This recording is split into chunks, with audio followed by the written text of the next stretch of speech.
they feel like they've got like this huge edge, like SF winning mid lane against the Queen of Pain, which is I think how this lane's kind of meant to go.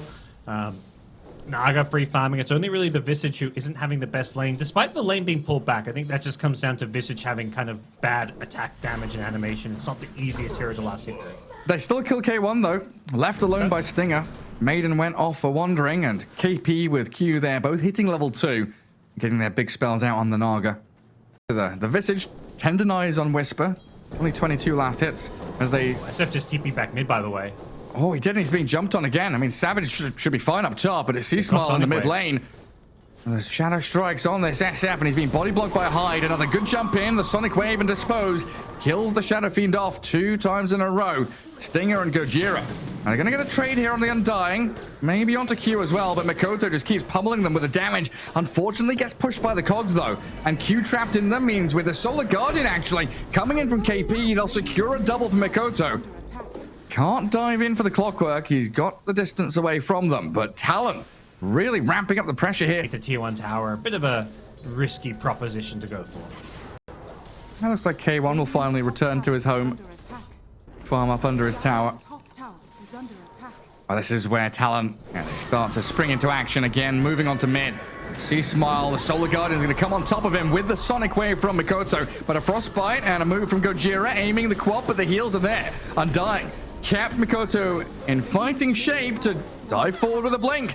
DD Rune still running, Stinger trying to turn and fight back, but the Queen of Pain too tanky with the Strength Treads and the Wand. Just amazing. Like the Dawnbreaker Marcy synergy, something from the Quap, but Quap has a blink the second this song wears off.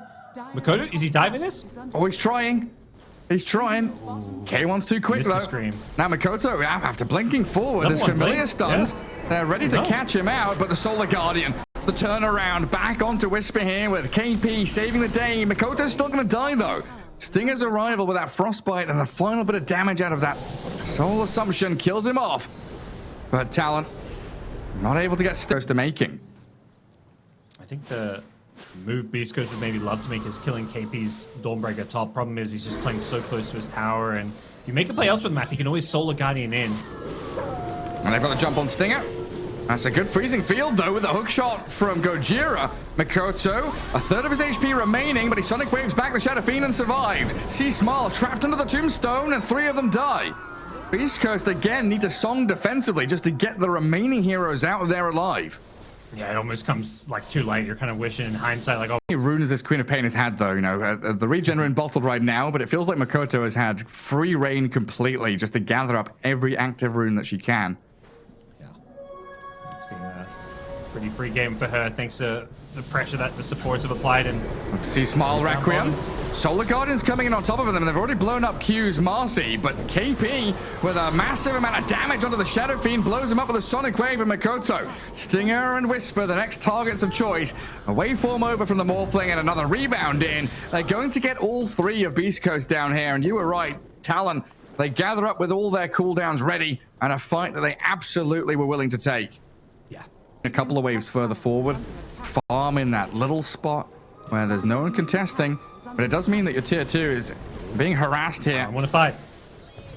K1 gets off the mirror image, and Q nearly dead. The hook shot actually finds its way in, and 23 Savage, he's dead as well. Didn't get off the shift, and the damage output of C-Smile shredding through everybody. There's no buybacks. Didn't get off anything here. Makoto's still got BKB. He doesn't want to use it for a lost fight. He's going to try and cut some waves, but they've got a couple of range. The Tombstone preemptively placed and cleared by Naga Illusions. One of the big teamfight abilities for Talon is now down. And Beast Coast using this opportunity to strike into the heart of Talon's line. BKB from Mikoto buying a bit of time, and a Sonic Wave. It'll push Beast Coast back a little bit, but C-Smile with a Requiem and the damage on the Savage, nearly killing him off. The Naga chases forward as Savage is out of there. Turning that quickly though into Hyde and Q. KP about to follow them into the grave. 4 heroes gone again, as Morphling also dying to Gojira. That double damage SF with Ag. 23 Savage, a kind of Morphling specialist, just not getting a chance to really play his hero this game. Well, they'll have one last hold potentially here around the Tombstone. They've disarmed C-Smile. A Shadow Fiend with Aegis BKB, pretty happy to frontline for his team, and there's another hook shot. Catching the Queen of Pain, Talon focusing down the Shadow Fiend, but there's Naga focusing on the throne instead. Objective-based gaming from K1. Whisper and Gojira buying time for the rest of the squad, dragging Talon away from the throne.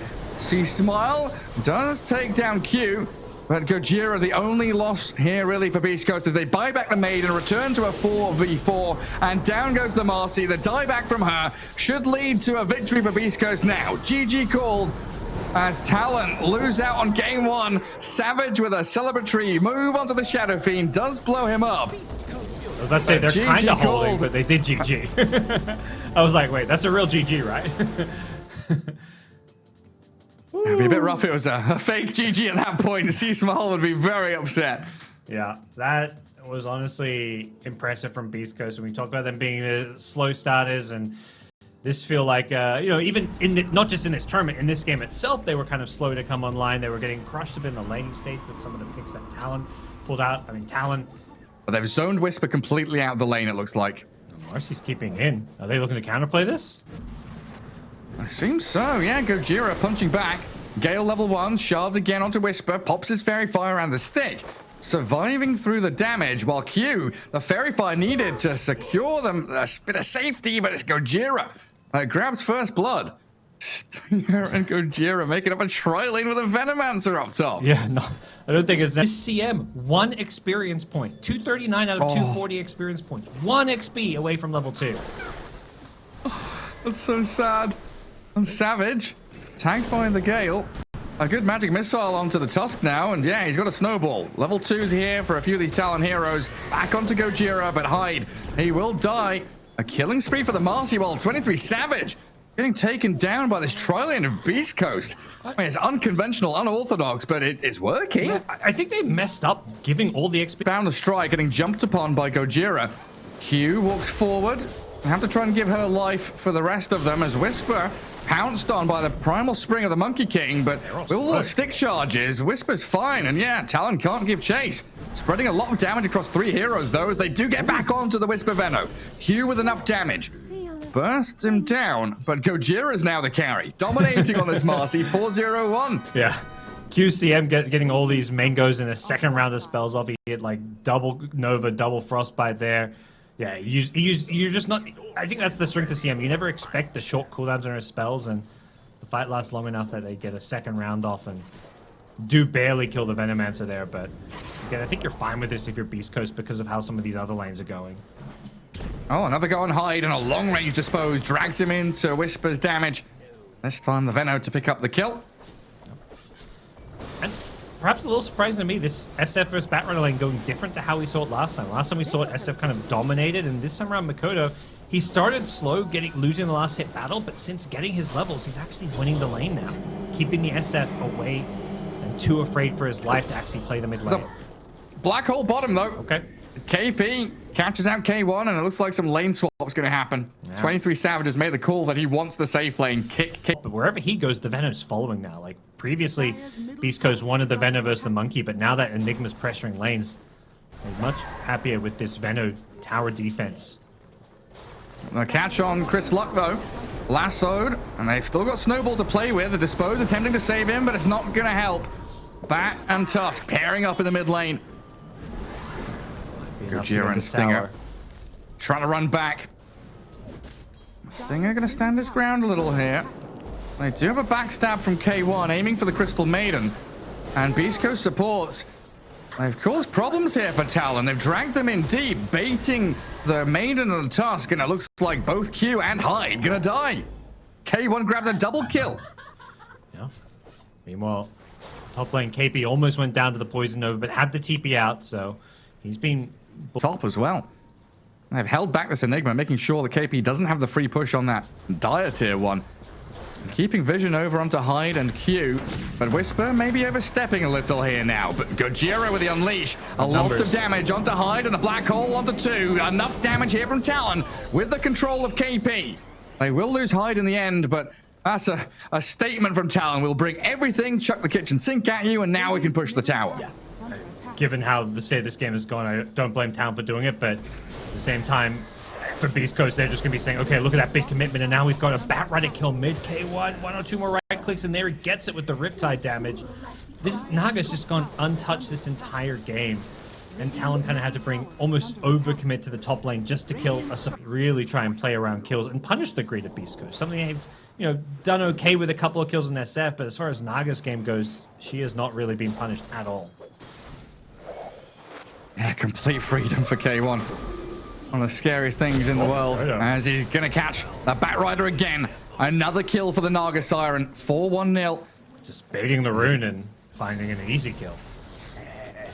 Yeah, has his Manta. Looks like he's gonna go back for the Diffuser Blade again. Opting to go for a little more tempo on this Naga Siren. Now, tier 1 mid lane claimed up. Wukong's from Savage. Trying to catch out the Vengeful Spirit here with a snowball on top of Stinger, and they will finally get the first kill of the game on the Venge. They finally killed both of these pesky supports once apiece, but kills and then turning into objectives. They've not really pressured a single dire tower outside of that mid-tier 1 a bit earlier on. It's just been constant defense from this Venom. All right, they've got to pick up the pace. Someone needs to bang the drums of war. Get onto Whisper with the snowball. And Tide is there with a tag team and a good Requiem. And it's big onto the Enigma, and Gojira with the Unleash will take down KP. Look for Q's Maiden now. A freezing field will do some serious damage onto Gojira, but they've got the jump back in and a cut on the tree. They've caught the monkey. Gojira's going to turn and fight with the lasso on the Shadow Fiend. Turning back onto C-Smile. The Flame Break's there, but Chris Luck, can he stand his ground and keep on fighting? Dies in the end as K1 with Stinger come in to clear up and get the team wipe. C-Small with an ultra kill, nearly had the rampage, nearly clutched it out, but my goodness. To somehow avoid all of the SF nuke damage and things like all the Venge, the Marcy, their stuns, and smoking on through the bottom jungle. Here comes Beast Coast. They're hunting. They're looking for these big kills. They've scanned the monkey and they've seen Hyde. The fear, the damage from C-Smile. They're looking for more. They'll take the outpost for now, unfortunately. Oh, actually, K1 in a position where maybe he can find some more here. Or he's going to get picked off. He's going to be the one that gets jumped. A lasso inside the Wukongs. He is very tanky. They need the Boundless Strike, and they will pick him off. Beast Coast are trying to get down here, but with the Pig Pole and the Firefly, the Bat and the Monkey King, they're out of there. Yeah. I mean, the best trades they can get, but they've got to come back once again. See Smile, he's found a new lane to push. Yeah, there's no blink on Batrider. It does get a good flame break lasso. Aegis going to be taken down here as SF trapped in the Wukongs. We need a song or a swap or something here to save him because the black hole is there. Shadow Fiend dragged to death. He's gone, and Stinger, he'll join him in the grave. The chase, it's not on though. Talon, they get the 2 kills holding their high ground, and that will be it. Okay, but they've been scanned. They know it's coming. Great awareness from Beast Coast. Yeah, full read on that. Where's their vision, though? Where's their high ground ward? They're not using it. And the jump on Whisper. Makoto finding Stinger in the back as well. The Wukongs is out. Gojira's in, but C-Small with his Requiem winds it up. Fears them all back. And Monkey King drops to half HP, but Gojira's going to run away. Lasso now onto the Naga, dragged into the statues of Savage, but the monkey's dead. Naga Siren has the song to reset. And K1, he shuts it off, knowing the team can pummel down to the rest of Talon and get a triple kill for Whisper. From the grave, he picks up kills due to all that damage over time. He just made sure he got dispelled. He was the one happy, like no real fear of that. Given the lane pressure going both mid and bottom too, they know they can't really commit to Roshan here. As Venom Wards will just, keep scouting out, figuring out where they are. Finds the observer. jump from Hyde. Okay. They're on to Whisper. The Stinger swap, though, allows Whisper safety. Vengeful Spirit getting his teammates out of danger while the Black Hole catches the SF. The solo attempt onto Chris Luck. Lassoing up too, but Makoto got dragged into that as well. Beast Coast, they do lose 2 heroes, though, but with K1 and Gojira still alive, you've got multiple carries still in play for Beast Coast. Yeah, they're charging Unleash, forward. sidekick. Naga Siren looking for the ensnare, but there's a blink out. And that's a good fight for Talon, but they have to use absolutely everything. Black Hole, Wukong, all their BKBs. And as we saw last time, when these spells go on cooldown, you just get ran at and dove. QCM gets caught out in the top lane. Roshan is back online if Beast Coast want to go for that. They can take Roshan and then probably even go for a push while Black Hole... How it works, but every time you dispel or BKB or anything, this stun goes through that stuff and catches you out. So if Monkey there gets tagged by some Venom spells, gets toxified up, or he just gets swapped in. It just gets swapped in to all the damage from Beast Coast and forces a buyback immediately. Yep. You don't need but now the he's got swap no for BKB. Hole. There's no black hole, so you can use the swap aggressively. Stinger is going to get caught in the Wukongs, but that's another big spell expended for a support kill. That's Megas. Crystal Maiden dead for 40 now, and Mega creeps up for Beast Coast. Oh. Him here, and Talon, they've got to do something. Enigma, still no BKB, and 23 Savage, half health with a Spirit Vessel and all that toxic stuff on him.